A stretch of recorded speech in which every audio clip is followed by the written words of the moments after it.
Shalom. Selamat merayakan hari kebangkitan Tuhan kita Yesus Kristus. Kita akan masuk di dalam pembacaan Katekismus Reformasi dan minggu ini kita masuk di dalam pertanyaan yang ke-15. Saya akan membacakan pertanyaannya, lalu kita akan bersama-sama membaca jawaban dan ayatnya. Apakah kabar baik atau Injil itu? Injil adalah kabar baik bahwa Allah sendiri oleh belas kasihan-Nya membebaskan kita dari dosa dan dari hukuman dosa dan mendamaikan kita dengan dirinya sendiri melalui seorang penebus. Yohanes 3, 16-17. Karena begitu besar kasih Allah akan dunia ini, sehingga Ia telah mengaruniakan anaknya yang tunggal, supaya setiap orang yang percaya kepadanya tidak binasa, melainkan beroleh hidup yang kekal. Sebab Allah mengutus anaknya ke dalam dunia bukan untuk menghakimi dunia, melainkan untuk menyelamatkannya oleh Dia. Silakan duduk, saudara. Saudara-saudara, Injil itu artinya adalah kabar baik, yaitu kabar baik yang menceritakan tentang karya keselamatan yang Allah sediakan bagi umat manusia, yaitu melalui Tuhan kita Yesus. Namun agar Injil itu dapat benar-benar dipahami sebagai kabar baik, penting bagi kita untuk terlebih dahulu mengetahui mengenai kabar buruk. Jadi kabar buruk apakah yang dihadapi oleh kita umat manusia, sehingga Injil Tuhan Yesus Kristus itu menjadi sebuah kabar baik bagi kita. Di dalam Roma 3 ayat 9 kita dapat membaca bahwa kabar buruk tersebut adalah bahwa semua manusia berada di bawah kuasa dosa. Semua orang, baik besar, kecil, miskin atau kaya, semuanya telah jatuh di dalam dosa dan kehilangan kemuliaannya. Dan Roma menulis upah dosa ialah maut. Ya, secara konsekuensi dari dosa adalah kematian yang kekal.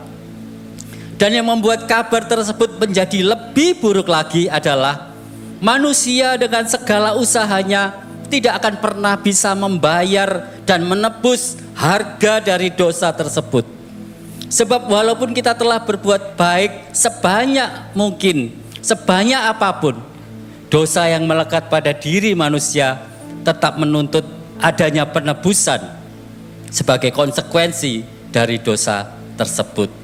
Saudara-saudara, oleh karenanya, mengapa Injil keselamatan di dalam Tuhan Yesus Kristus itu adalah sebuah kabar baik, kabar yang sangat baik bagi umat manusia.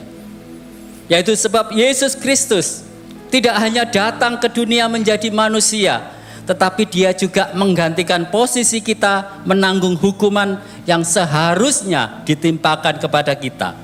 Dia menderita, mati di kayu salib untuk menanggung dosa-dosa kita sekali untuk selama-lamanya. Dan melalui kebangkitannya yang kita rayakan hari ini, maka maut itu telah dikalahkan dan kita beroleh pengharapan di dalam Dia.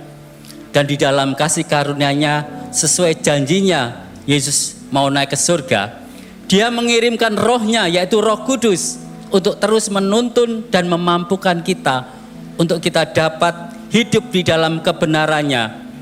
Dan Dia akan selalu menyertai kita, anak-anaknya, sampai pada akhir zaman, di mana kelak Dia akan datang kembali menjemput kita yang sudah mengalami karya penebusannya untuk masuk ke dalam kekekalan bersama Sang Pencipta kita.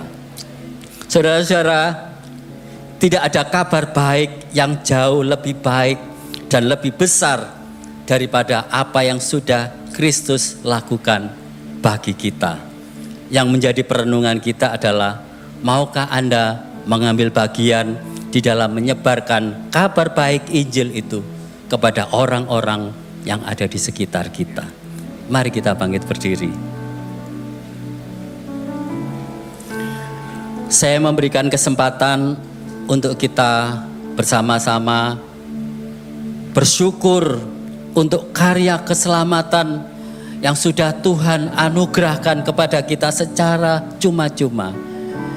Namun kita juga perlu bertobat dan mengaku, karena seringkali kabar baik Injil ini hanya untuk diri kita sendiri, dan kita enggan untuk memberitakan kepada orang-orang yang ada di sekitar kita yang sungguh-sungguh membutuhkan berita Injil itu.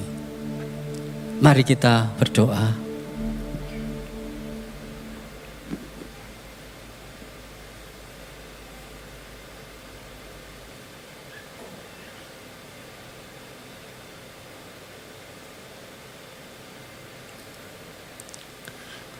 Tuhan, saat ini kami datang kepadamu.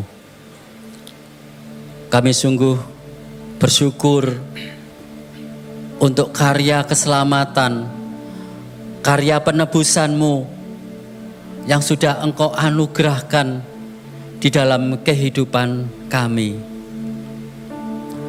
Ampuni Tuhan kalau seringkali kami masih menyia-nyiakan kabar baik, karya keselamatan yang sudah Engkau berikan dalam hidup kami.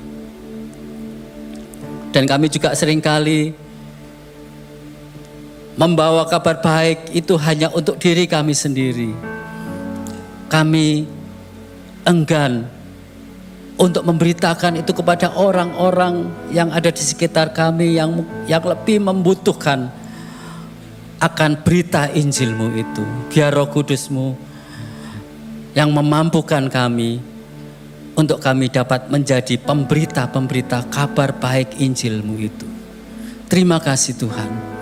Hanya di dalam nama Yesus kami sudah berdoa. Amin.